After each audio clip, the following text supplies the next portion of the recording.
Hello everyone and welcome back to Keep It English. This is our second episode in our 3-part course on how to use direct and indirect objects. Today, part 2, direct and indirect objects with for. So let's get started. In our previous video, what is a direct and indirect object? I said that direct objects are often expressed by the preposition for. For example, Sandra makes a cake for her mother. What is the subject here? Right, Sandra. Sandra is the thing doing the action of making a cake. What is the direct object? Correct, the cake. The cake is the thing receiving the action of being made. And so, what is the indirect object? Exactly, her mother. She is the person for whom the cake is being made. And what in this sentence signifies that the mother is the indirect object? Correct, the preposition for. The structure for this type of sentence runs subject plus verb plus direct object plus for plus indirect object. Another example.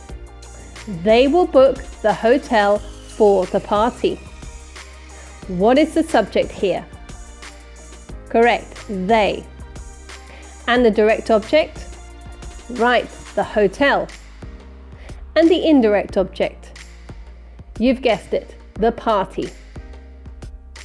Verbs that use this structure include to buy, to book, to get, to keep, to make, to pour, to save, to find, to consider, to open, to close, to check, to confirm, to build, to blame, and to include. More examples. I hope they consider me for the job. Or, she wants to open a bank account for her son. Open the packet for the children. Or, she doesn't blame her brother for the incident. Got that so far? Okay, great. Now you understand indirect objects with for. Let's move on to direct objects with for. Yes, you've heard me correctly. With some verbs, the direct object is signified by for. For example, I am looking for my keys. Or, she is waiting for them at the train station. These sentences, however, only have one object, the direct object. And so the structure runs subject plus verb plus for plus direct object. Verbs that have this structure include to look for, to search for, to wait for, to prepare for, to be responsible for, to work for, to vote for, to apply for, and to care for. More examples. He will apply for a course. We are responsible for the car.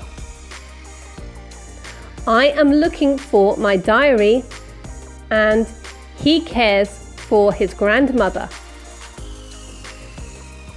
Now with direct objects with for, there is a short list of verbs where you can add an indirect object. For example, take the sentence, Sarah pays for the meal. This sentence only has one object, the direct object, the meal. But what happens when we do this? Sarah pays the waiter for the meal. Now the sentence has two objects, the waiter and the meal. What is the direct object? Well, yes, we already know. It's the meal. And the indirect object? Correct, it's the waiter. What signifies that the waiter is the indirect object? Well, in this sentence, it's word order.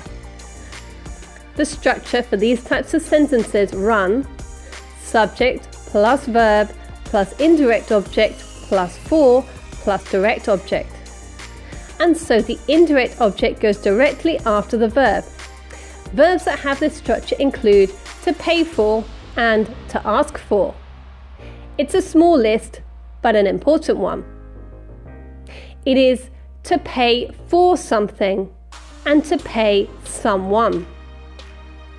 Sarah pays the meal is incorrect and a common mistake. More examples.